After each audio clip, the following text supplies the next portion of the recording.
course, hindi lang ng Senator Jinggoy, meron pa kaming tinatapos rin at talagang madaling panahon, makofile na rin namin yung kay Senator Joel Villanueva. Yan, isang kinug na rin, ngunit kinakailangan kasi puliduhin ang gusto yung pagkakalahat ng impormasyon at ang ebidensya na kasama dito. Plunder rin. Sir, dun po kay Senator Jinggoy, can you just illustrate yung pong naging scheme, bakit po plunder? Because last time that we had a press conference, medyo... Malversation and plunder both come in. But we think that it's about time that the courts revisit the doctrine of plunder, especially the Supreme Court should revisit the doctrine of plunder, since it was there was a ruling that was not in the law, actually, if you look at it. As an academician, if you look at the plunder law, and then what was written in the Supreme Court decision before, there were some exaggerated requirements that were not there in the law that has to be revisited. Or otherwise, it's going to become a dead law, and we don't think that that was the intent of our legislature. Tingin namin, hindi naman ito sinulat para hindi magamit sa paghahabol ng mga taong nagkaroon ng pagkakasala sa batas o sumala sa batas. So yun pong kay Senator Villanueva, anong time frame?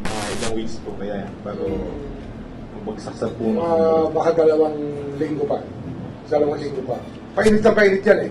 Marami pa kaming hinahanda na ibang kaso at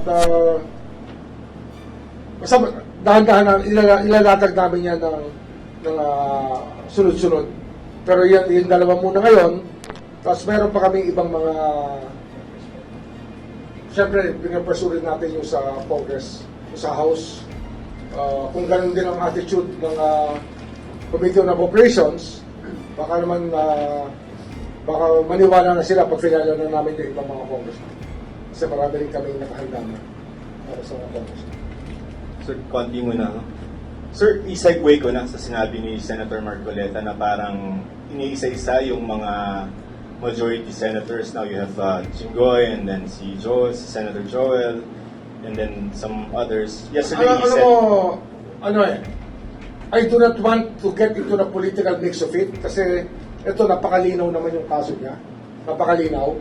Yung lahat ng ebidensya nito galing din sa kanya. Sa sinasabi niya sa COMELEC, sa mga kanyang pag-amin. Hindi naman ito invento eh. Pati kayo, alam niyo yan. Yung mga footages niyan, napanood niyo lahat yan sa Net25 at sa iba pa mga istasyon kung saan sinasabi niya nga na ginastos niya pa nga yung pera. Ginastos niya. Diba? Inangkin niya, ginastos niya at tila walang pagkaalinlangan sa kanyang gawain. Pero ito, papasok talaga sa batas. Papasok siya. With regard to the other senators. Plunder din yan. So with regard to the other senators, or yung sa majority, si Senator Jinggoy, Senator Joel, and mga iba pa na in the future. Baka sinasabi... Meron pa kami mga pinag-aaralan na mabibigat na kaso. Hindi kasi madaling maglatag ng kaso, tandaan niyo yan. Pagka ang kalaban mo, maraming pera, tapos may kapangyarihan, at matagal na nandyan, hindi madali. Ito talaga, dinadahan-dahan namin, iniingatan namin ang pagkalap ng ebidensya sapagkat one shot lang to eh. Hindi mo naman pwedeng araw-arawin yan. Mabibigat na tao yan. Hindi naman to mga ordinaryong mamamayan. Ito talaga mabibigat na tao. Pero sir, hindi sila sinisingle out yung majority. Hindi yung pinapagala. Hindi. Ano yan? Ang trabaho ng ombudsman, lahat eh. Ngayon, marami akong pinirmahan ng preventive suspension sa mga mayors. Andyan, kay Odo Dante ngayon. Pinirmahan ko rin sa mga mayors within the whole country. Marami kami pinirpursue ng kaso dito. Kaya lang, syempre, ang public interest na rin ito sa flood control at sa nangyayari sa bansa at nangyayari sa Senado at sa Kongreso. Yun mo naman sa akin, sir. Ombudsman, Bal Gonzales po, DZRH. Kung si Senador Jinggoy Estrada ay masasampan na by Thursday, and after 2 weeks kay Senator Joel Villanueva naman, How about, isa rin ho dun sa inabangan ng publiko, ay yung pagsasampa rin ng kaso kay dating Speaker Martin Romualdez. Any update on that? Nandiyan na yan. Meron na kaming dalawa pang kasong inahanda tungkol dyan.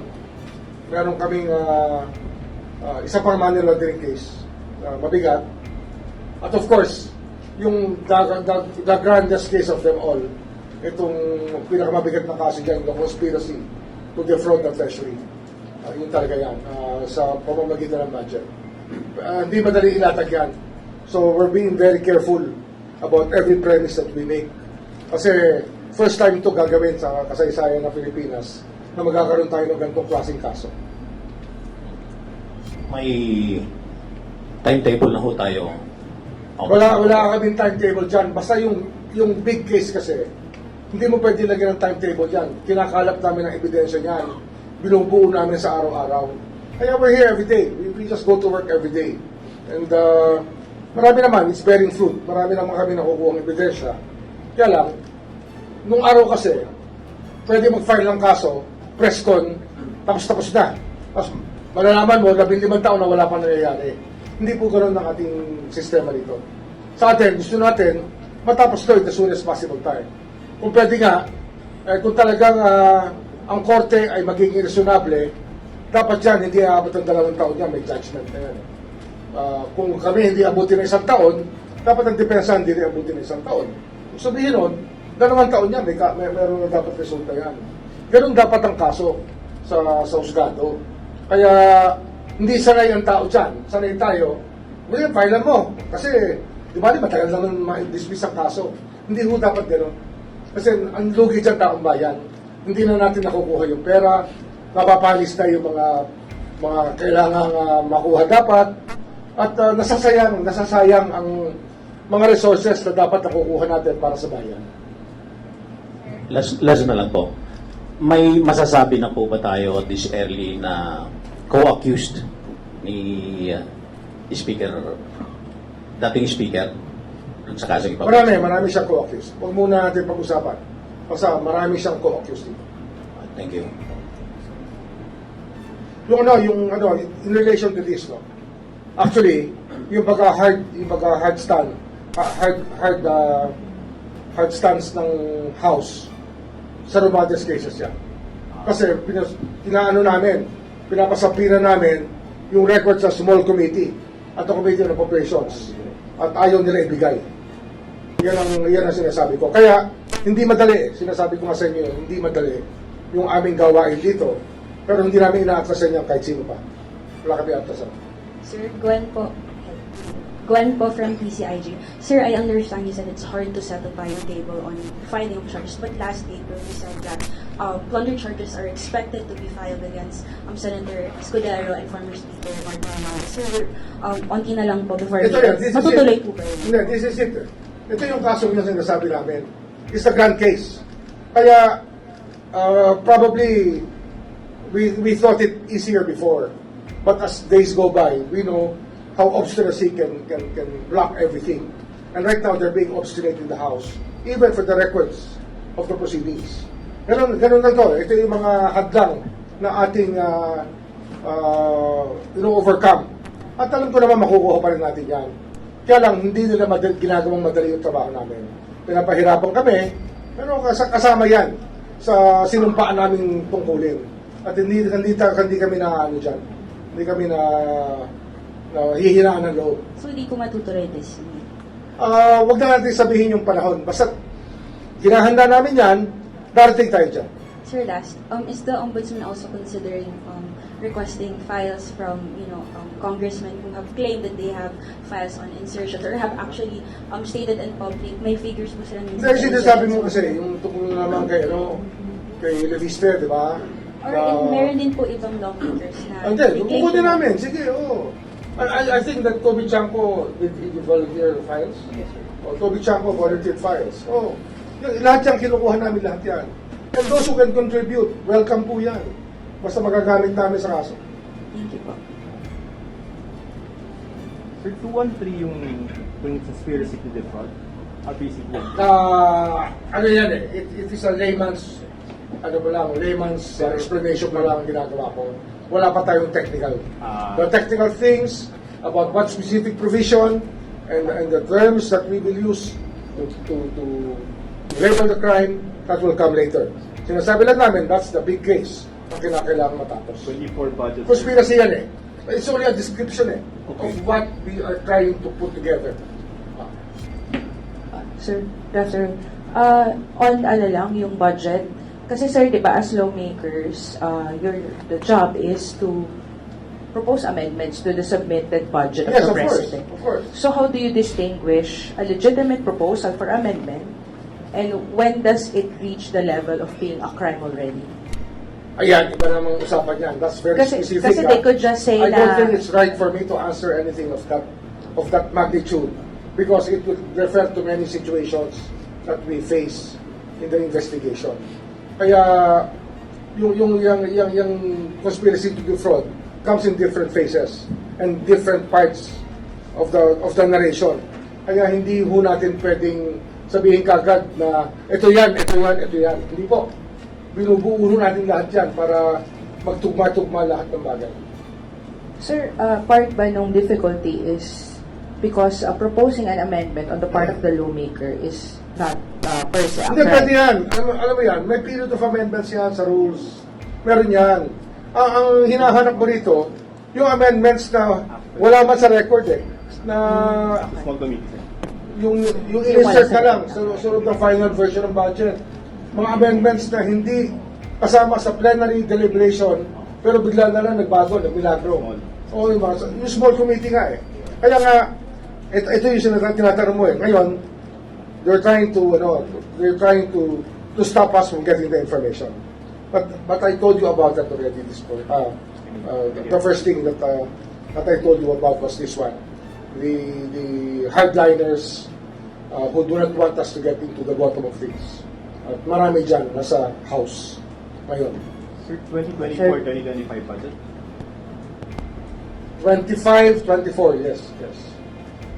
Sir, on another topic lang. Sir, I understand ongoing yung investigation on the Senate shooting incident. Yes. Meron na po ba tayong nakikitang liability on the part of the senators? I wrote Merong public I wrote the pronouncements Senate also of President. helping the Naalarm kasi ako, Senator. na-alarm ako. Nung nakita ko si Aplaska, na still talking on media and still parang holding office somewhere there. So I wrote Senator Cayetano about enforcing the preventive suspension given by this office. And we have not yet received a reply from the Senate President, but we expect one. Kasi nga, we will know if he is complying with our order or not. Kasi ano yan eh, he was acting Sergeant-at-Arms of the Senate, but he is the Sergeant-at-Arms of the Commissioner of Appointments. Baka gusto nila magpiloso po, ibahin pa nila yung usapan. Isa lang yan. Kung anong posisyon niya na hinahawakan, preventively suspended po siya. Benefit also. On the part of the senator, sir, kasi may mga public pronouncements na katulad ni Senator Padilla na kasama niyang umalis si Senator Bato. Kasama niya sa premises. inaano natin. Meron po ba kayo When the nakikitang panel, liability? when will the panel be about this? Yung panel natin. So they're actually interviewing members of the media. Okay. Nagsisimula na eh. Nagsisimula na naman yung panel natin. Aplaska. To investigate it. Si Aplaska, isa sa pina natin. Ma-file natin sa pina. In the next 5 to 10 days, we will be asked to explain. Sir, as in wala pa sir sa pila kay Aplaska. Wala pa akong alam kung wala. Kasi ako naman ang paperman ng pag-iwanan. Kaya inako ko na yung pagpirma ng mga sampina para walang magrereklamo na kung na ang dami-dami sampina nagagaling kung kani-kanino sa loob ng opisina ng ombudsman. Inako ko na, ako na rin gagawa. Ako pipirma, pag mataas ang posisyon, ako pipirma. So sir, ang nasapina pa lang so far are members of the media. Would that be Yes, correct? invitations muna. Hindi naman sampina lahat. Mostly invitations, ha? Invitations pa lang. Yung sampina only for those who will not cooperate. Sir, may timeline po when do we expect the resolution of the Well, Senate? ano yan, I do not want to stick to any timelines. It's traumatic for all of us. So wag natin tanongin yan. Don't ask By questions season, anymore. sir. Season. Nagulan ba to, sir? Kaya wala na tayong timelines. We will not talk about timelines. But sir, dun sa investigation niyo po on the Senate incident, kasama rin po ba yung mga public pronouncements sa press conferences ng mga senador? Kasama lahat yan. Yung Kasama- nasa Facebook live nila? Oo, kasama lahat yan. Kasama lahat yan. Yung- You are under attack at lahat.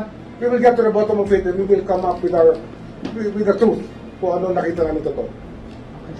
Sir, yung kay, Senator Joel Villanueva, sabi niyo po in 2 weeks, ano po yung basis nun? DOJ recommendation din po ba yon or is it with the Ombudsman?